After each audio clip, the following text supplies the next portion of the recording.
Today on Sales Team Rescue, we talk about financing and how you need to be careful that your biases are not only costing you sales, but potentially blocking someone else's opportunity for success. Want to learn more? Stay tuned. Hit the music. I'm Sales Team Turnaround Specialist Jeremy DeMerchant, and each week I bring sales leaders like you, experts and insights that will help you level up your leadership, motivate like a master, and ultimately crush your comp plan. If it's time to raise the bar on your team's performance, then it's time for Sales Team Rescue. Welcome to Sales Team Rescue, episode number 133. I'm your host, Jeremy DeMerchant, and today I want to talk about financial matters. And I use that title specifically because it can have two meanings. Not only are we going to talk about financial matters, but the financial side of things truly matters. And this is especially important when it comes to sales. So you as the sales professional, or you as the lead of a sales team or the leader of a sales team, your responsibility is to make sure that when you're having conversations or your team's having conversations with people that could get value from what you're offering, and you've got financing options in place, that they truly understand whether or not that makes sense. So before we dive in, I just want to get some things out of the way. There's a lot of people that talk about financing in very negative ways. They say, oh no, you're going to pay too much. Oh, the interest payment can be high. It can be high, but it depends on what you compare it to. People say, you know what, like, for example, I've been in scenarios where we've talked to people about, hey, if you've got room on your house to take a home equity line of credit, I guess house to use those funds, then that might make sense. Now, I'm not saying that's a do it every day kind of thing, but there are scenarios where that does make sense. And I think it's very important that us as sales professionals, sales leaders, understand what financing truly means, what to watch out for, and know that there are scenarios where it makes 100% sense, no pun intended, for your prospect to take advantage of a financing opportunity, and not just because it makes it easy to buy. Okay, so that's what we want to dive into. So first of all, let's talk about financing. Financing, for example, on a credit card. Okay, we have no problem typically asking somebody to use a credit card to pay for something. In fact, it's one of the easiest ways to process a transaction within a certain dollar range overall. But what are we really doing? Like, why is a credit card attractive? Well, one, it's electronic, so it's easy to process. But two, when I put something on my credit card, I've got two main options of what to do with it. One, I've typically got 21 days with no interest. Okay, it's not going to happen until the next billing cycle, but typically it's 21 days depending on your card. Two, if I don't pay it off within that 21-day interest-free window, I just have to make an interest payment. Now, some people will say, oof, you got to pay off your credit cards. I'm not here to preach philosophies of finances. But what I do want to do is help you understand the perspective in which you can look at financing and how it may best support your prospect or your customer and helping them achieve what they want. So let's take a step back. If I was to put something on a credit card, depending on my card, depending on the interest rate, and it can vary, but for every $1,000 that your product costs, so let's say your product's $10,000, for every $1,000 of that's left on a credit card, the payment ends up probably somewhere between $10 and $25 per month for the interest. And there's other variables. You might have other fees on your credit card. There's too many variations there to really address that part. But the question becomes this. You as a company, you get your $1,000 or $10,000. Let's say $10,000. A $10,000 offer. And the trade-off for that is somebody needs to make a payment each month in interest between $100 and $250 a month, depending on the interest rate on their credit card. If you are delivering $10,000 worth of value minimum to this person, and let's just say that you've got something that can help grow somebody's business, and the ideal scenario is that like it 10x's, right? So You're charging $10,000. Your goal is to help make $100,000 for them, as an example. And the only way that person can take advantage of your offer is by financing it. And let's just use the credit card rates as the example. Is it worth them paying $100 to $250 a month to get access to this material? Now, if we look at the credit card payment, yes, you're paying a fee for financing, like you're paying that interest rate. But will they get the return? Now, this totally depends on your product, on your program, whatever. Nothing's 100%, right? You could give somebody a machine that turned $1 bills into $100 bills legally. Obviously, they don't exist, but let's just say you did. You still can't guarantee they're going to use it, right? Nothing's 100%. And so when you're approaching things thinking, oh no, is it ethical? They're going to pay an extra, $2,500 a year on interest, for example, on this $10,000 product. Is that ethical? Well, the ethical question actually isn't yours to answer. Your job's just to offer it, right? They need to make the decision. And the challenge that I have, because you can believe whatever you want about money, but if you have an abundance mindset, it's going to help you be more successful. If you have a belief about money and it's a negative one, it's a one that's not abundant, right? You're focusing on a lack of funds. You feel like there's a limited amount of money in the world. You're going to have a big challenge. And the worst part of it is that you're going to imprint that thought process or that mindset onto the person you're speaking to. You're going to talk them out of doing financing because you think, if you aren't able to pay anything on the balance of this for the next year, you've just paid extra $2,500. And that statement's not wrong, but it's up to them to decide if that's a decision they want to make, not you. So the best way that you can support your prospect or client is to go in understanding what the options are, especially on the financing side.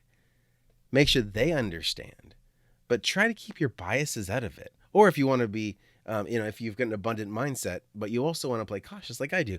I don't want to make all these promises to somebody that I'm not sure can be fulfilled. So what I might say is, look, Mr. Smith, you're interested in this program. It's $10,000. Great. Now we do have a financing program. So one, you can put this on your credit card, which is what most people do, and we don't really think about it. But this also can apply to a more formal financing program. Maybe you look at the interest rate, and I don't know what the interest rate is that maybe you're comparing to, but let's say like 30%. That is high compared to other options. And if there was other money available, I would take the other money, not the 30% money. But do you believe if this person applies themselves in the coaching program, or this person actually implements what they're buying in the way they're supposed to, will they receive enough return to balance off that 30% interest rate? If the program's $10,000 and they're going to pay an extra $3,000 in interest, is that worth it to them? Is it worth it to get them in the door now, knowing they don't need to make the payments initially, so they have a little bit of flexibility? And what you'll find a lot of times is that there's people that go, I really need this. This is the thing. This is the key to changing where I'm at. As a sales professional, you want to talk them through that and understand why that is. But let's just say it is. They truly feel that if they have access to this thing you're offering, this program, this software, this product, whatever it is, they feel that it's a no-brainer to sign up for financing that's at a higher interest rate. It's not your job to tell them it's not. Right? It's not your job to tell them it's a bad idea. It's your job to make sure that you understand the options and they understand the options. And it's your job to say, look, here's the deal. Like, these are what your payments will be. If you're doing in-house financing, right, you're going to be able to see what those payments are going to be. And they need to decide whether or not it's right for them. And if it is, great. If they feel it is, great. If they feel it's not, that's fine too. But I want to stop hearing salespeople essentially talk perfectly qualified buyers out of buying something because they've got a negative perception of financing. Here's the thing. We were taught that, most of us, a lot of us were taught that money's bad, lending's bad, interest is the devil, right? And you know what? If you can avoid paying interest, great. In fact, you should try to figure out how to earn interest. But the question isn't about, you're not comparing this dollar that's going to cost 30% versus another dollar that costs 15%. If that's the comparison, get them to use the 15% dollar, right? But if it's a 30% dollar or none, then the question becomes, is it worth not $1, but $1.30, let's say? Okay, is that $10,000 program actually worth $13,000 to them over the long term? And does being able to get in and only having to make a $250 payment or a $100 payment, is that a scenario that works for them? Okay, if there was lots of other money to work with, we would have a different conversation. And maybe you can explore those. Like you can say, look, yes, we can do in-house financing. However, and maybe there's some other way you can go, like, hey, by the way, do you have a home equity line of credit? Those are typically a lot lower interest. If that's an option, absolutely have that conversation. And you can just explain, look, this is our financing. It's a great opportunity for people that aren't in a place to fund it all up front, or in a place to make, this scenario. So we've got another option. But there are other options. What other resources? And learn a little bit about them. Where are they at? What's happening? Do they have cash flow in their business? Now, I wouldn't like the idea of mortgaging someone's home to buy something. I've got mixed feelings about, but I want to be transparent about those biases, and I'm not going to put those biases on someone else. If someone says, look, I got 30 grand in my house, and I'm going to say, okay, let's talk about this for a second. Yes, you can get the money cheap, but I need to make sure that you're confident that you've got the ability to put that back. Because I don't want to mess with someone's home. But if they can take a home equity line of credit, and it's not like getting an entire mortgage, that's something they can use going forward anyway. You have just the credit line open up and available. And if they need $10,000 of it to pay for your program, and it's at, prime plus 1, we're talking 5% or less, that's great. As long as you help them understand what that really means on the financing side. Okay. I just want people going in with their eyes wide open, but without biases. I don't want you thinking about that, your grandparent who told you that using credit cards is bad when you were 8. I don't want you to share that story, because that's not everyone's story. That's not reality. For some people, using credit cards can create a problem if they're doing it on a recurring basis. Absolutely. But you don't want to take that issue and make it someone else's issue.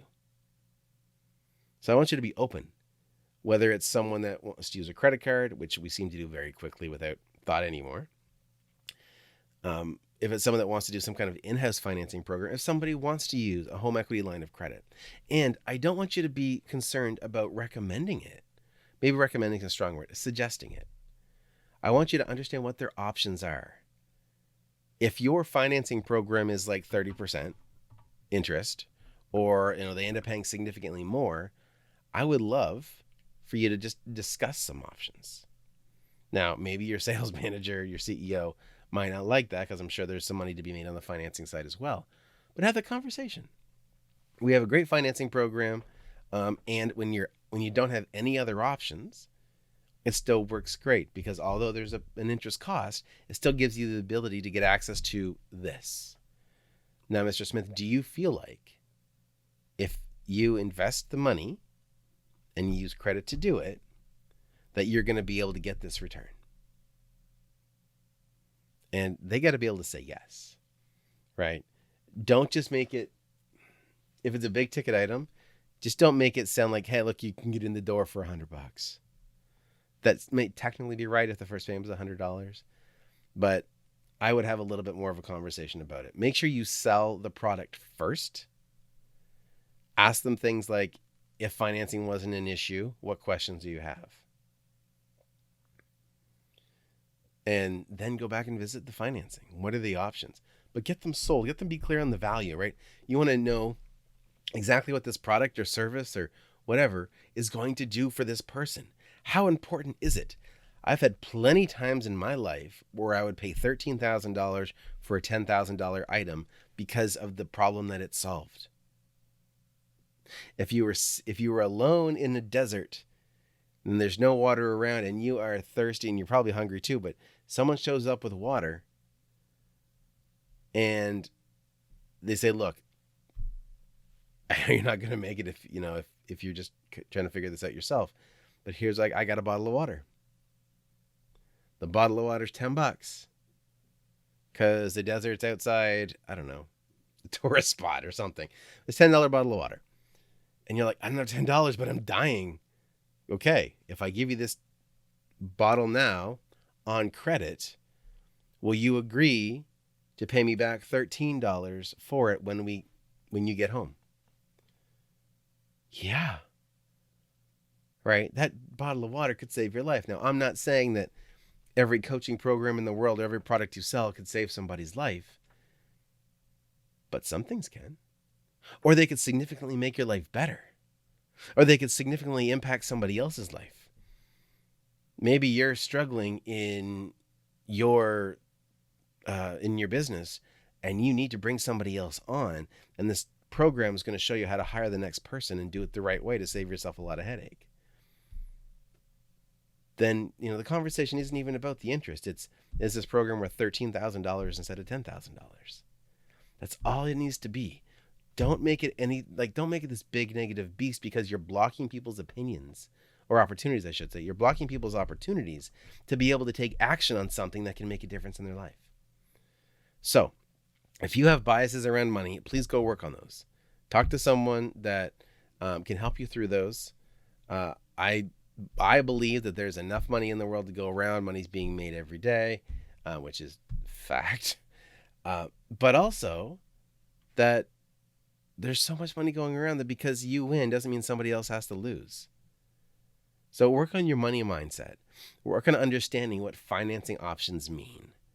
And make sure you understand all the ins and outs because it's your job to educate your prospect or your customer.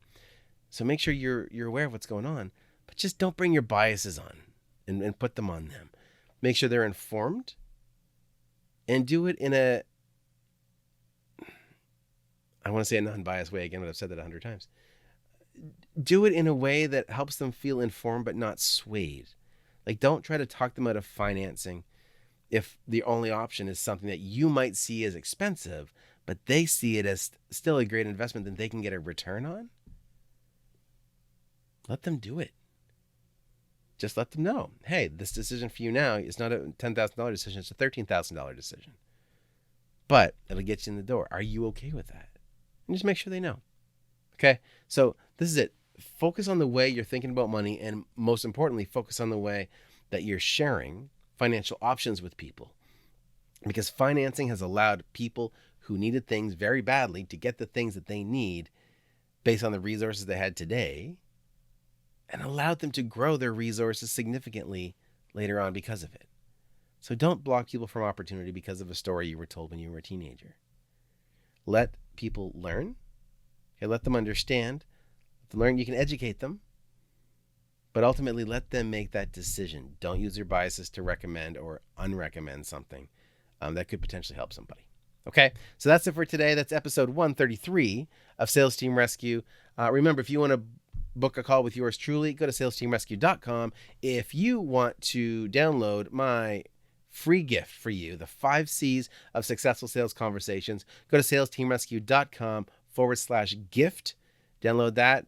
That's a free gift for you. I want you to enjoy it. I've had clients that have closed $10,000 sales having this up next to their computer. So download that, book a call with me if you're ready to chat about growing your sales team. And if you want to catch reruns of this episode and previous episodes, those are also at salesteamrescue.com. So we will see you right here next week. Same bat time, same bat channel on Sales Team Rescue. Cheers. Thanks for joining me. Let's keep the conversation going. You can find more episodes and a link to join our online community over at salesteamrescue.com. If you haven't already, be sure to hit subscribe and give the show a review to help us reach more sales leaders like you. If you'd like our support in creating your own high-performance sales team, book a call with us at salesteamrescue.com.